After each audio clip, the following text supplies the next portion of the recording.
अस्सलामुअलैकुम, इल्मी टीवी के साथ मैं हूँ आपकी होस्ट यमुना वराइच और आज हमारे इस शो की 3rd एपिसोड में आपके साथ हम हाजिर हैं। और आज इस टॉपिक के ऊपर हम बात करना चाहेंगे कि कैसे हम सब किसी न किसी सहारे की तलाश में रहते हैं अपनी लाइफ में, चाहे वो सहारा हमारा लॉन्ग टर्म या लाइफ टाइम आपके लिए हेल्पफुल हो, किसी भी मकसद में कामयाबी के लिए, किसी भी आपकी ज़िंदगी में कोई गोल आपका, कोई मकसद आपका या पूरी ज़िंदगी आप किसी न किसी सहारे को तलाश करते रहते हैं जो आपको आगे लेके चल सके, जो आपको गाइड करता रहे।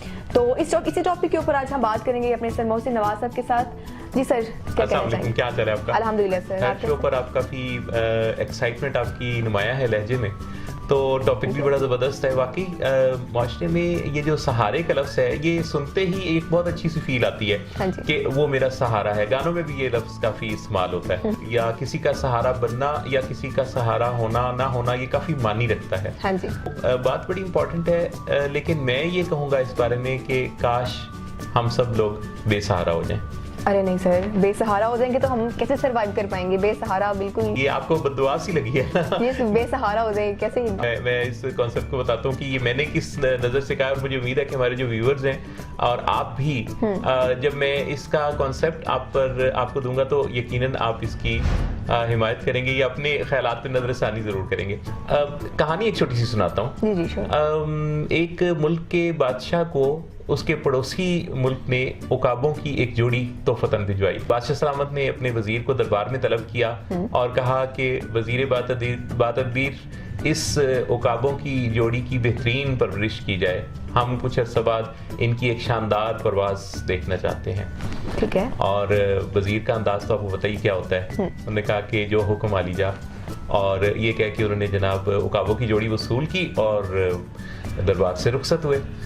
अब कुछ अरसे बाद बादशाह सलामत को ख्याल आया कि उस उकाबों की जोड़ी की परवाज का टाइम आन पहुंचा है। उन्होंने वजीर को दरबार में तलब किया और कहा कि हम उस उकाबों की परवाज देखना चाहते हैं। वजीर साहब ने कहा कि जो हुक्म वाली जाओ, चल पड़े आगे आगे। बादशाह को ले जाके और उस बागीचे में जहाँ वो उकाब बैठे हुए थे खड़ा किया, तो बादशाह सलामत ने एक ताली बजाई और उस ताली बजाने के नतीजे में दोनों उकाबों ने परवाज भरी। एक तो बहुत ऊंची परवाज करने लगा और जो दूसरा था वो थोड़ा सा ऊपर जाके फिर वापस आके उसी शाख पर बैठ गया। बादशाह सलामत ने वजीर की तरफ देखा और वजीर ने कहा कि वो असल में बादशाह सलामत ये शुरू से ही ऐसा है। इसने जो है वो जब ये आपने मुझे दिया था तो उसी वक्त से ये कोई ज्यादा उड़ने का शौकीन नहीं था। बादशाह को एक बात सुन के अच्छा फील नहीं हुआ, तो उन्होंने कहा कि पूरे मुल्क में मनादी करवा दी जाए कि जो भी इस उकाब को पहले वाले की तरह परवाज करना सिखाएगा उसे मुंह मांगा इनाम दिया जाएगा। मनादी हो गई। बहुत सारे लोग अपने अपने तरीकों से आके जो है वो उन उकाबों को एक जैसी परवाज सिखाते रहे। कोई आता मुख्तलिफ आवाज निकालता और दोनों उकाब जो है परवाज भरते, लेकिन दूसरा जल्दी वापस आके बैठ जाता। इतने में कोई एक हफ्ता ही गुजरा होगा कि बादशाह सलामत साहब अपने बागीचे में टहल रहे थे, तो उन्होंने देखा आसमान पर कि दोनों उकाब एक जैसी परवाज कर रहे हैं। इस पर वो काफी चौंके। उन्होंने वजीर को तलब करके कहा कि ये दोनों को मैं उड़ते हुए देख रहा हूँ, तो इसकी क्या वजह? तो उन्होंने कहा कि बादशाह सलामत, ये एक किसान है जिसने ये कारनामा सर अंजाम दिया है। तो बादशाह ने कहा कि फौरी तौर पर उस किसान को दरबार में पेश किया जाए। किसान आ गया और किसान से उन्होंने कहा कि बताओ कि क्या ये तुमने कैसे किया? तो गरीब किसान जो है वो बड़ा डरा हुआ था। उसने कहा कि बादशाह सलामत, मुझे तो बात करना भी नहीं आता, मेरे माँ बाप आप पर कुर्बान, मैं तो क्या मजाल रखता हूँ कुछ करने की। बादशाह ने कहा कि नहीं, ये तुम्हारे दिन फिरने के दिन आ गए हैं, तुम मुँह मांगा इनाम पाओगे, तुम बताओ तुमने किया क्या? तो उसने कहा कि बादशाह सलामत, किया तो मैंने भी बाकी लोगों जैसा था, मैंने भी ताली बजाई और दोनों उकाब जो हैं वो उड़े। एक ने मुसलसल अपनी परवाज को जारी रखा और दूसरा वापस आके उसी शाख पे बैठ गया। फिर मैंने दोबारा ताली बजाई और जब दोबारा मैंने ताली बजाई तो उस उकाब ने दोबारा परवाज भरी और मैंने वो जिस शाख पे आके बैठा था, बस मैंने तो सिर्फ इतना किया कि मैंने उसको काट दिया। उकाब वापस उस शाख पे बैठने के लिए आया जरूर, लेकिन जब उसने शाख को ना पाया तो वो फिर वापस परवाज भरने लगा और थोड़ी ही देर में पहले उकाब के बराबर जाके वो परवाज करने लगा। तो यमुना, हमारी जिंदगी में भी ऐसा ही होता है कि हम कई दफ़ा अपनी वो शानदार परवाज़, वो शानदार सलाहियत जिससे हमें अल्लाह ने नवाज रखा है, वो हम भूल जाते हैं कुछ दूसरे ऐसे सहारों की आस पर, उम्मीद पर, और उसकी वजह से हमें अंदाज़ा भी नहीं होता कि हम कितनी शानदार स्किल रखते हैं, और हम फिर सारी ज़िंदगी अपनी इसी तरह दूसरों पर नज़र रखते हैं। दूसरों की आस उम्मीद हमें परवाज़ भरने नहीं देती।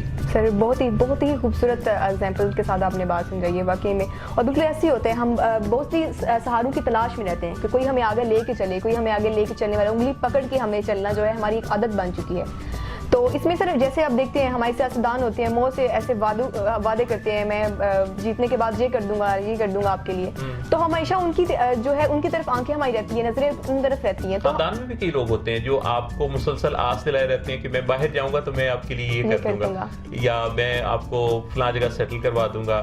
और हमारे मोहल्ले, गली मोहल्ले, कॉलेज से लेके, स्कूल से लेके और ऊपर तक हर जगह ही कोई दूसरा आपको ऐसी आस दिलाता है जिस पे उसने पूरा नहीं करना होता। सर ये सबसे मेन बात ये कि जब स्पेशली जब हमारा कैरियर स्टार्ट होता है यूनिवर्सिटी या कॉलेज के बाद, जब स्टूडेंट्स आते हैं तो उसको एकदम से दुनिया ऐसी लगती है, हर कोई यही कह रहा होता है कि तुम्हारी जॉब मैं लगवा दूंगा। कैरियर के हवाले से वो उसको डिफरेंट किस्म के दिलासे दे रहे होते हैं, मैं कर दूंगा, कोई मसला नहीं है, लेकिन वो फुलफिल नहीं कर पाते, उससे उसकी भी उम्मीद भी टूटती है, और वो खुद से जो उसमें के पर जो होते हैं, जो परवाज़ की ताकत रखते हैं, वो भी खो बैठता है। इस हवाले से उम्मीद तो टूटती है, दिल भी टूटता है। हाँ जी, बिल्कुल सही।